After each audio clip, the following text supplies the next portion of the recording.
కనబడే ప్రపంచం ఒకటి ఉంటుంది, కనబడని ప్రపంచం ఒకటి ఉంటుంది. అంటే మనం కంట్లకు కనబడేది దృశ్య జగత్తు, అది కనబడకుండా అదృశ్య జగత్తు ఉంటుంది. అవును. ఈ నాటకాన్ని నడిపించే జగన్నాటకం ఒకటి నడుస్తా సో ఉంటుంది. వెనకాల శక్తి ఎట్లా పనిచేస్తుందో మనకు అర్థమైతే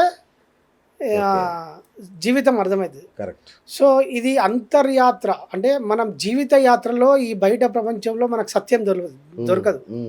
సో ఎవరైతే అంతర్యాత్రలో ఉంటారో, అంటే ఎవరైతే అంతర్ప్రయాణంలో ఉంటారో వాళ్ళకే జీవితం పట్ల అవగాహన,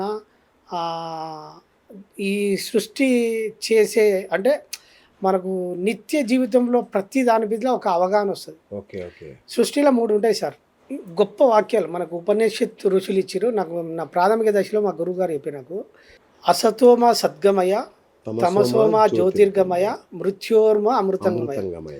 ఇవి 3 మహావాక్యాలు అంటారు వీటిని. ఓకే. ఏదో మనం గుడ్డిగా విని కొట్టి పడేసేది. గొప్పతనం ఉందని తెలియదు నాకు. సో ఇవి గురువులు ఋషువులు ఇచ్చిన వాక్యాలు. ఇవి అసత్యం నుండి సత్యంకు రావాలి, అంధకారం నుండి వెలుగుకు రావాలి, మృత్యువు నుంచి అమృతత్వం వైపు రావాలి.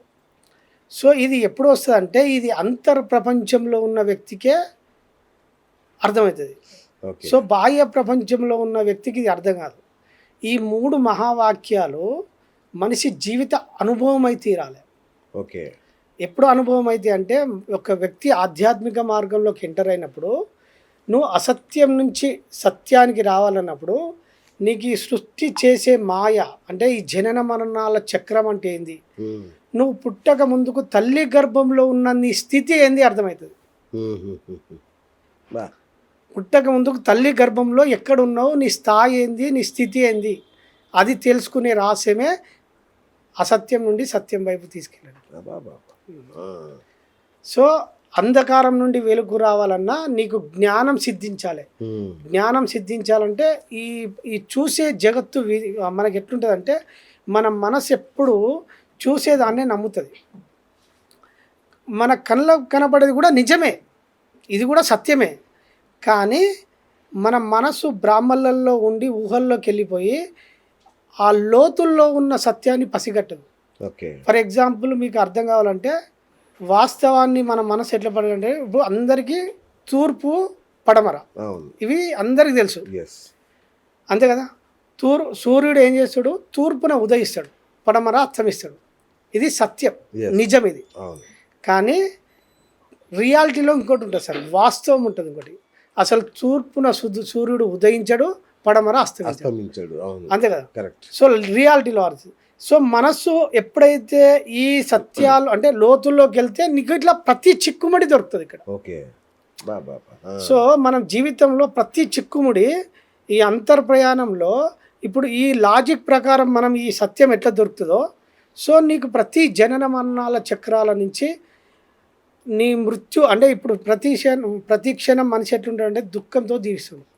ఆ దుఃఖానికి కారణం ఏంటో తెలుసుకోడు. ఇప్పుడు ఒక సమస్య వచ్చింది, ఆ సమస్య వచ్చినప్పుడు సమస్య వెనకాల పరిష్కారం మీదనే మన మైండ్ ఉంటుంది. ఏదైనా ఇష్యూ వచ్చేసారు దాన్ని పరిష్కారం ఎట్లా చేస్తానో మన మైండ్ ఊహలోకి వెళ్ళిపోతుంది. కానీ సమస్య పరిష్కారం మీద దృష్టి ఉంటుంది తప్ప సమస్య ఎందుకు వచ్చిందని సమస్య మీద మనిషి దృష్టి పెట్టాడు.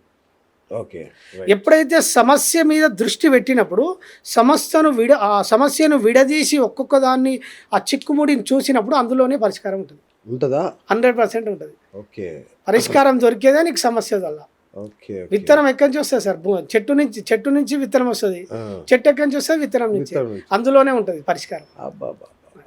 సో ఇది దుఃఖం లేనటువంటి స్థితి ప్రాథమిక దశలో వస్తుంది. మళ్ళీ అమృతమైన జీవితం నీకు మళ్ళీ అది వేరు. మళ్ళీ అంటే మనం ఈ జనన మరణాల రహస్యాలు తెలుసుకున్నప్పుడు అప్పుడు శాశ్వత ఆనందాన్ని పొందుతాం. మనం ఎవరైతే నేను ఈ శరీరాన్ని కాదు, నేను ఇంకా చైతన్య తత్వాన్ని అని స్వ అనుభవం చెందుతారో వాళ్ళు బ్రహ్మానందాన్ని పొందుతారు. అప్పుడు ఇదంతా మిథ్య అని వాళ్ళకి అర్థమవుతుంది. అంటే యాక్చువల్గా కర్మ అంటే ఏంటి గురుగారు అసలు? అంటే పుణ్యమా పాపమా, ఒక పని, అది ఏంటి కర్మ అంటే? కర్మ అంటే సింపుల్ సార్, ఒక యాక్షన్ అంటే పని, కదలిక. ఇప్పుడు మీకు సింపుల్ అర్థమవుతుంది సార్, ఇంకా సింపుల్గా చెప్తా మీకు. ఇప్పుడు భూమి మీద 800 కోట్ల మంది ఉన్నారు సార్. 800 కోట్ల మంది. 800 కోట్ల మంది మాట మాట్లాడకుండా ఒక స్టాచ్యూ లాగా అట్లే నిలబడమనండి. అట్లే ఉండండి. ఇప్పుడు మనం కూర్చున్నట్లు అట్లా స్టాచ్యూలా ఉండండి. ఆ, ఏం జరుగుతుంది? ఏం లేదు సార్, ఆ. సృష్టి ముందుకు పోదు ఇక. అవునా? ఎట్లా పోతుంది సార్? స్టాచ్యూలాగా ఉంటే సృష్టి ముందుకు ఎట్లా జరుగుతుంది? ఓకే 800 కోట్ల మంది స్టాచ్యూలాగా ఉంటే ముందుకు పోతుందా? ఓకే. ఇప్పుడు అందరు ఎక్కడున్నారు? ప్రతి క్షణం యాక్షన్లో ఉన్నారు, కదలికలో ఉన్నారు. అవును. అంటే ఎవరి కదలికలో వాళ్ళు ఉన్నారు. ఆ కదలికలకు ఎవరైతే ప్రతిస్పందన దొరుకుతో చూసినావా అక్కడ ఫలితం ఉత్పత్తి అవుతూ ఉంటుంది. Okay correct. అర్థమైంది సార్? సో ఎక్కడైతే ప్రతిస్పందన జరిగినప్పుడు ఫలితం ఉత్పత్తి, ఆ ఫలితము మళ్ళీ జీవితంలోకి వస్తుంది. ఆ ఫలితాన్ని ఎక్స్పీరియన్స్ చేస్తాడు మనిషి. కర్మఫలం అంటే మన ఎక్స్పీరియన్స్, మన అనుభవం. సో అది రావడానికి మనిషి ఎప్పుడు యాక్షన్లో ఉంటాడు, వచ్చిన దాన్ని అనుభవంలోకి వస్తుంది. ఇంతే, ఇదే జీవితం. ఈ చక్రం ఇంతే తిరుగుతుంది. సో ఎప్పుడు ఏ వ్యక్తి ఏ జోన్లో ఉన్నాడో ఆ జోన్లు బట్టి, ఆయన కదలికలను బట్టి, ఆయన కర్మలను బట్టి ఫలితాలు సృష్టించబడుతూ ఉంటాయి. ఒక కుటుంబం ఉన్నది సార్, నార్మల్గా పని చేసుకుంటారు, వాళ్ళు అదే చక్రంలో ఉంటారు, అదే చక్రంలో ఉంటారు. సో పొద్దున వ్యవసాయ పనులు చేసుకుంటారు, లేదా కూలీ పని చేసుకుంటారు, ఇదే పనులు చేసుకొని అదే చక్రంలో ఉన్నారు. ఫర్ ఎగ్జాంపుల్ నేను ఉన్నా సార్, నాకు ఈ అవగాహన లేకపోతే నేను నా ప్రారంధం ప్రకారం నాకు ఉద్యోగం వచ్చింది. ప్రారంధం ప్రకారం నాకు ఇప్పుడు లేదు అవగాహన. నాకు ఇంకా 2040 దాకా నాకు ఛాన్స్ ఉన్నది, అంటే నా ఉద్యోగం. సో నాకు ఈ జ్ఞానం లేకపోతే నేను 2040 దాకా అదే ఉద్యోగ చక్రంలోనే ఉంది. సో ఉద్యోగం పోదు, ఆ రేషన్ కొనుక్కొచ్చుకుందు, నా జీవితం కొనసాగు. కానీ బై లక్ నా అదృష్టము, గురువుల పరిచయము, జ్ఞానం సిద్ధించడము. సో నా డిజైన్ మార్చుకున్నా. ఎట్లా మార్చుకున్నా అంటే కర్మ సిద్ధాంతం వల్ల ఎట్లయితే నిర్మించబడుతుందో, జీవితం ఎట్లా నడిపించబడుతుందో, అంటే కర్మ ఎట్లా ఫోర్స్ లాగా తీసుకెళ్తుందో నాకు తెలుసు. కాబట్టి ఇక్కడ భగవంతుడు ఏం చేస్తాడంటే, మనం చేసే కర్మ యొక్క ఫలితం ఎట్లా వస్తుందంటే, నార్మల్ పొజిషన్లో ఉన్నప్పుడు నేను అదే జోన్లో ఉన్నా కదా. సో ఇప్పుడు నాకు కర్మ ఫలాన్ని సృష్టించడం తెలుసు కదా. సో దాని తెలుసుకున్నా.